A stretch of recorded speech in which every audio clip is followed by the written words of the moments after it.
Yo guys, nandito na kami. Lalakad. Papunta sa Iwahig. Ito na. Lapit na kami. Ayan yung mga ano ng ilaw ng Iwahig. Ilaw ng Iwahig. Mga poste. Yan na. Yan na guys. Oh.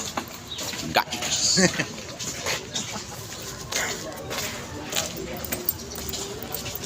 Takits na lang tayo mga guys. Nakatalukbong pa. Nakatalukbong ngayon ah.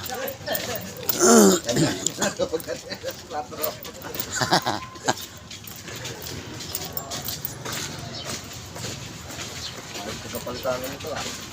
Oo. Pantay ah. Pantay na pantay. Tanga na.